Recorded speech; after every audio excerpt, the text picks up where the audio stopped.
गंग गणपते नमः। आप सभी का मेरे चैनल पर बहुत बहुत स्वागत है। इस वीडियो में हम श्री सत्यनारायण भगवान की कथा सुनेंगे। एक समय की बात है, नैमिषारण्य तीर्थ में सोनकादिक 88,000 ऋषियों ने श्री सूत जी से पूछा, हे प्रभु, इस कलयुग में वेद विद्या रहित मनुष्यों को प्रभु भक्ति किस प्रकार मिल सकती है तथा उनका उद्धार कैसे होगा। हे मुनि श्रेष्ठ, कोई ऐसा तप बताइए जिससे थोड़े समय में ही पुण्य मिले और मनवांछित फल भी मिल जाए। इस प्रकार की कथा सुनने की हम इच्छा रखते हैं।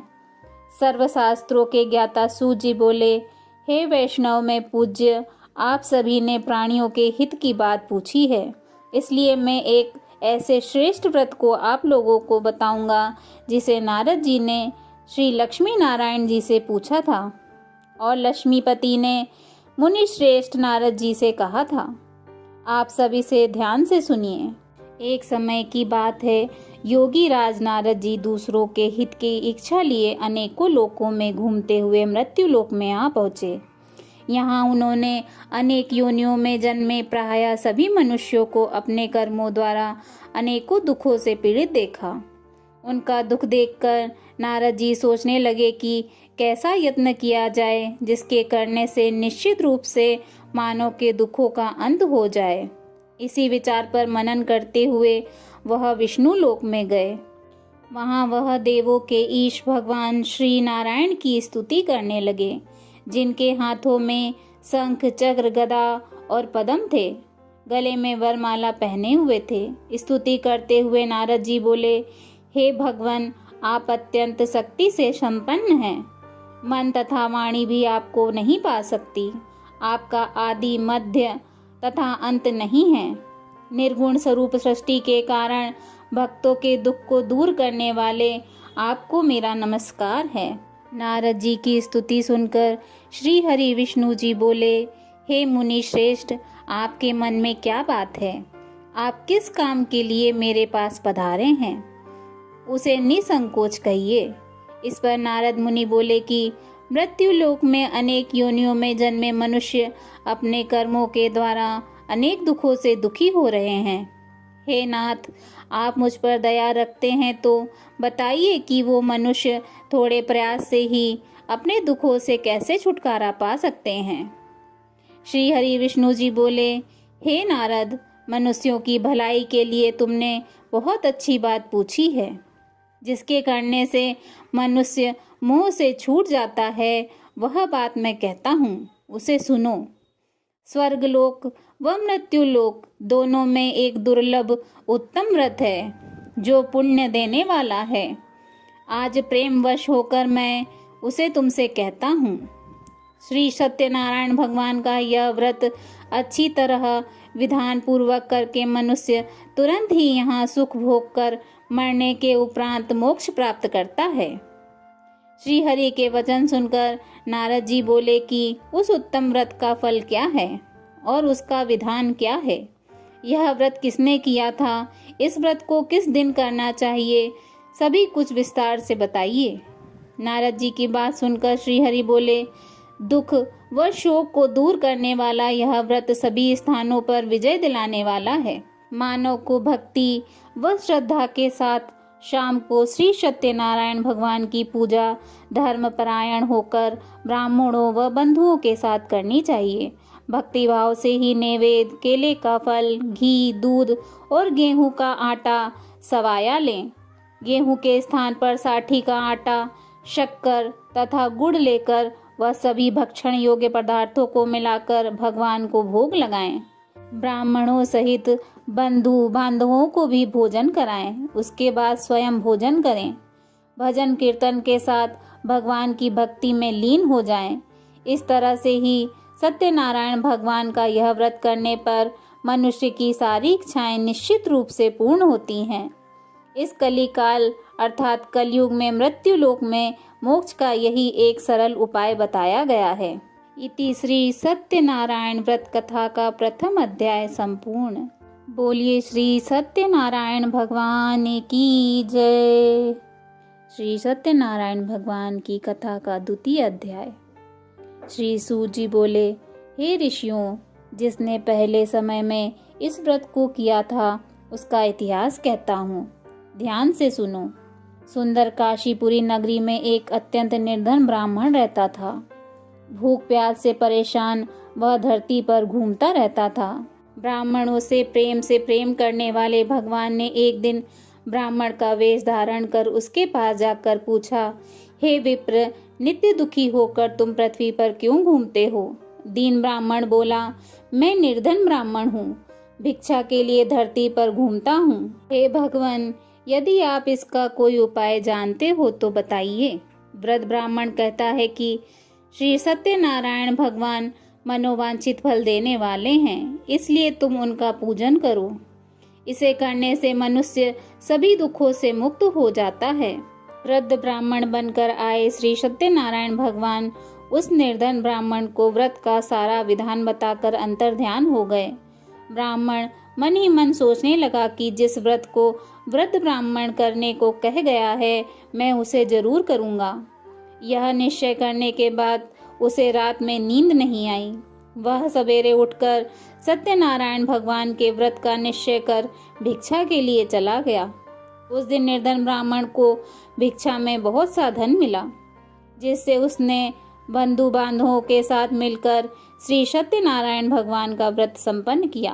भगवान श्री सत्यनारायण का व्रत संपन्न करने के बाद वह निर्धन ब्राह्मण सभी दुखों से छूट गया और अनेक प्रकार की संपत्तियों से युक्त हो गया। उसी समय से यह ब्राह्मण हर माह इसी व्रत को करने लगा। इस तरह से श्री सत्यनारायण भगवान के व्रत को जो मनुष्य करेगा वह सभी प्रकार के पापों से छूटकर मोक्ष को प्राप्त होगा। जो मनुष्य इस व्रत को करता है वह सभी दुखों से मुक्त हो जाता है। सूत जी बोले कि इस तरह से नारद जी से नारायण जी का कहा हुआ श्री सत्यनारायण व्रत को मैंने तुमसे कहा है। हे विप्रो, मैं अब और क्या कहूँ? ऋषि बोले, हे मुनिवर, संसार में उस विप्र से सुनकर और किस किस ने इस व्रत को किया है, हम सब इस बात को सुनना चाहते हैं।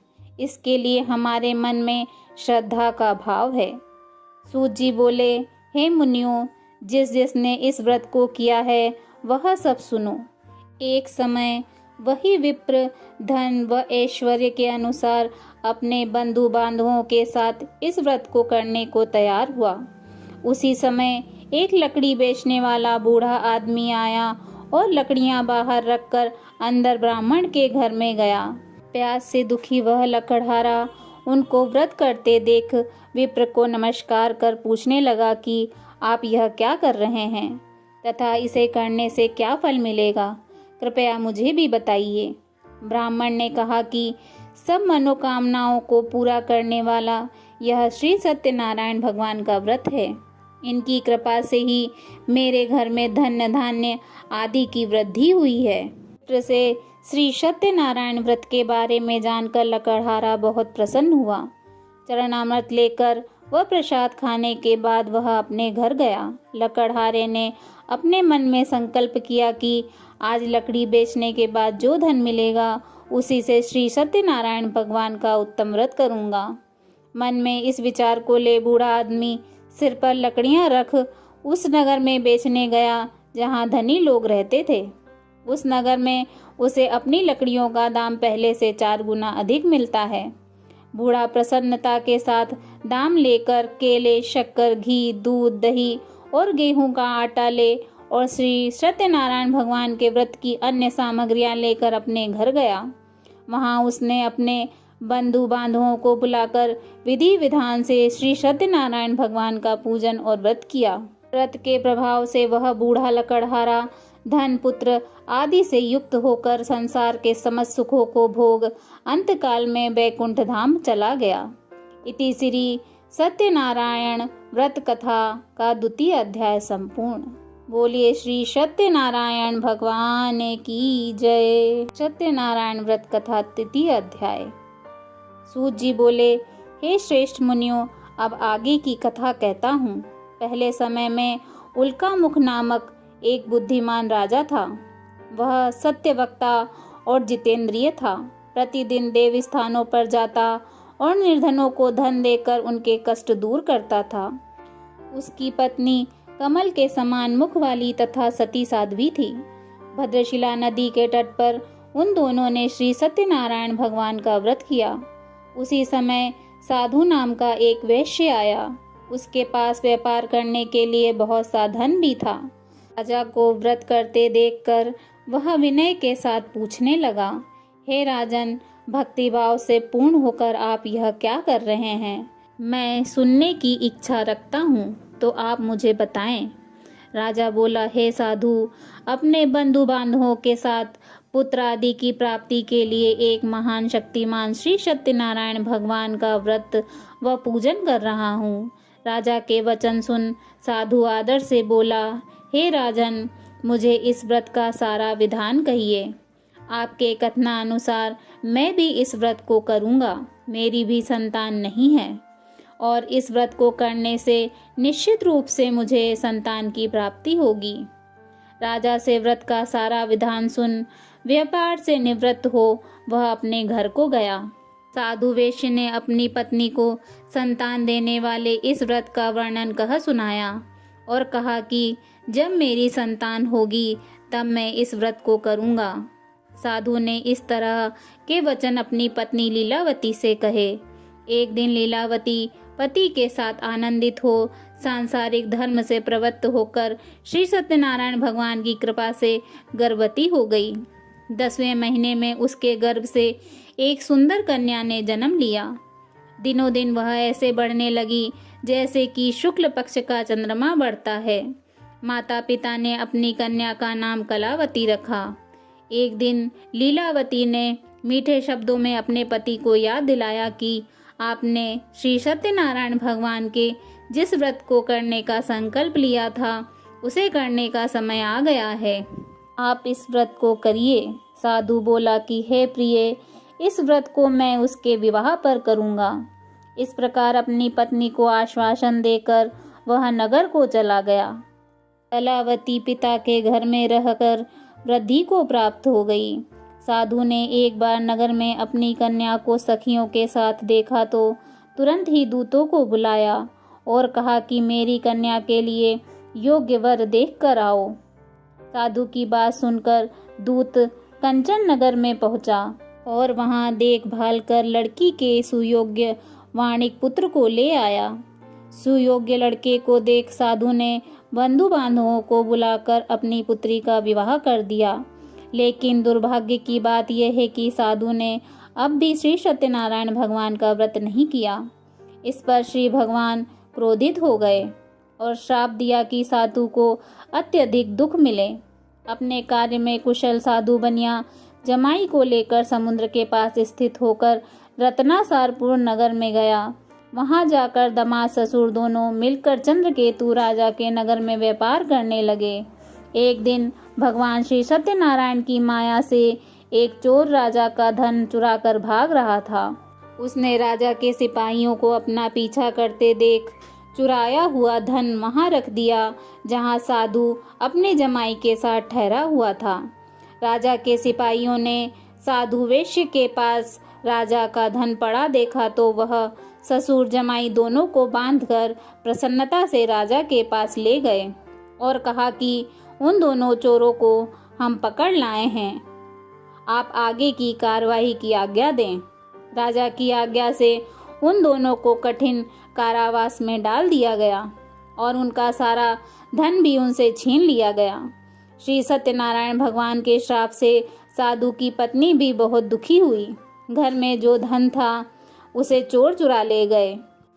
शारीरिक तथा मानसिक पीड़ा व भूख प्यास से अति दुखी हो अन्न की चिंता में कलावती एक ब्राह्मण के घर गई।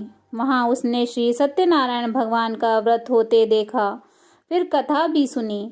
वह प्रसाद ग्रहण कर वह रात को घर वापस आई। माता ने कलावती से पूछा कि हे पुत्री, अब तक तुम कहाँ थी?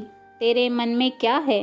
कलावती ने अपनी माता से कहा, हे माता, मैंने एक ब्राह्मण के घर में श्री सत्यनारायण भगवान का व्रत देखा है।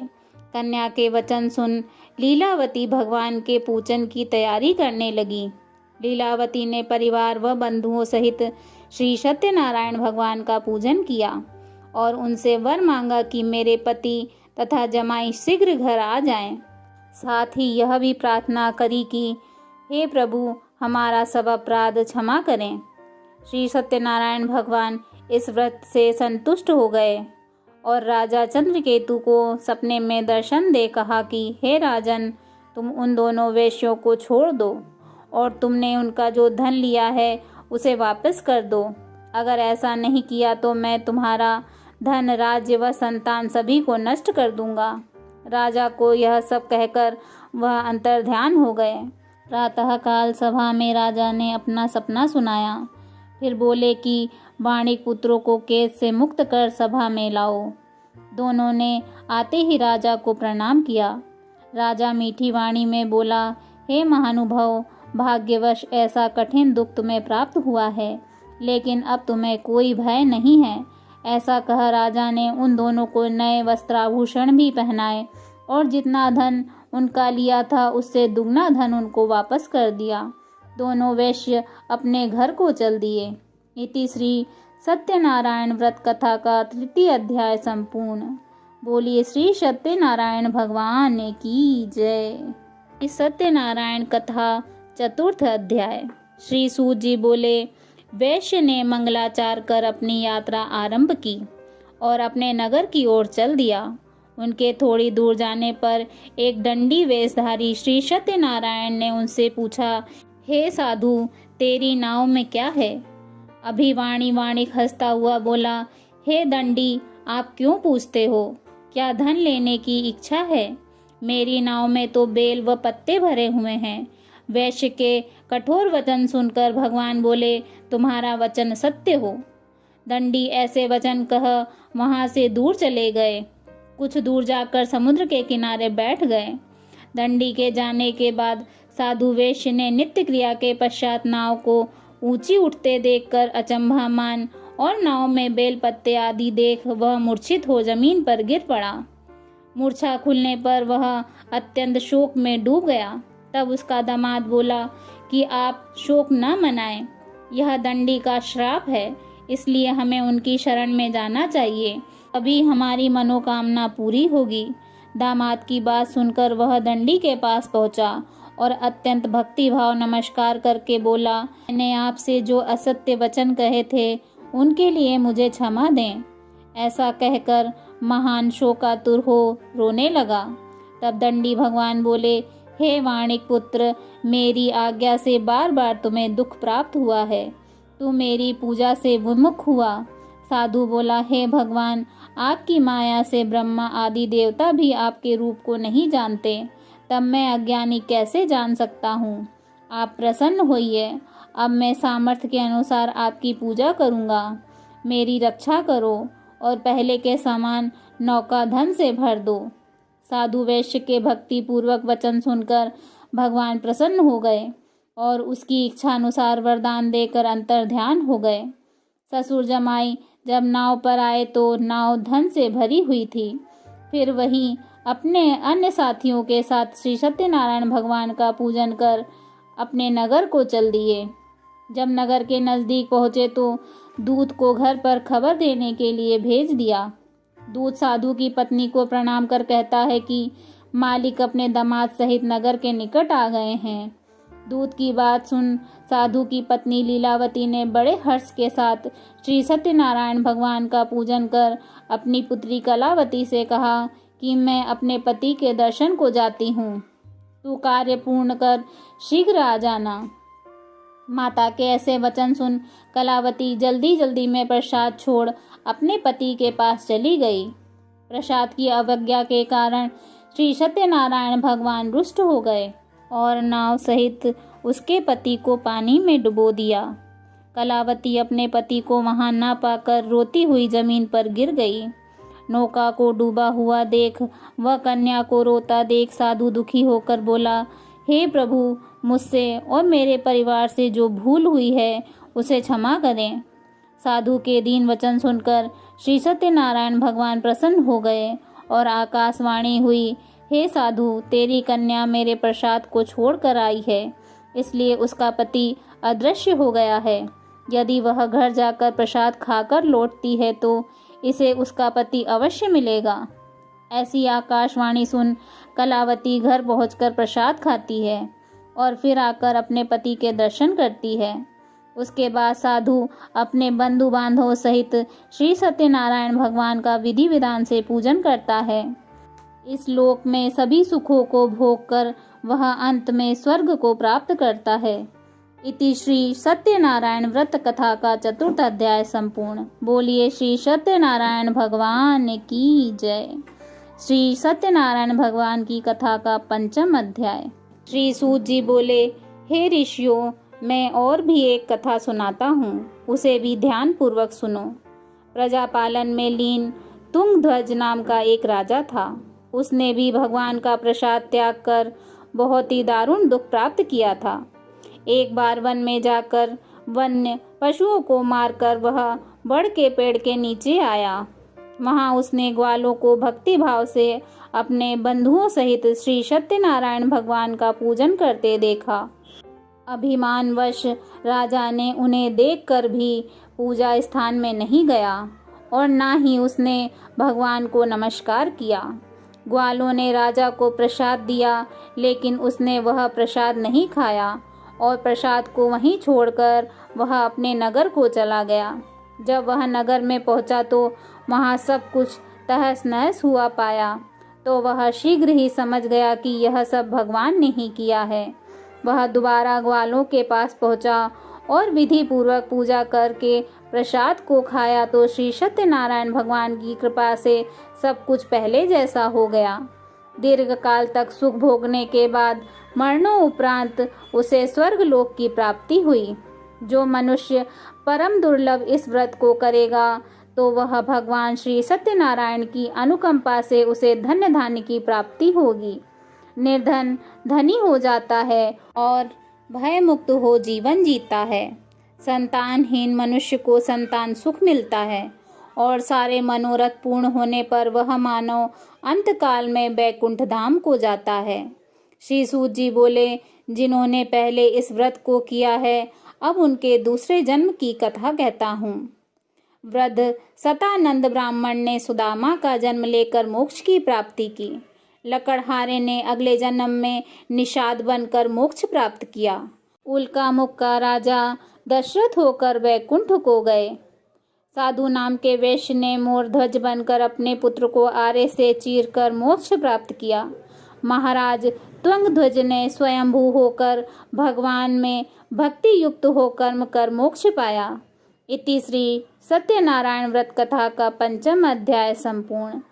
बोलिए श्री सत्यनारायण भगवान की जय।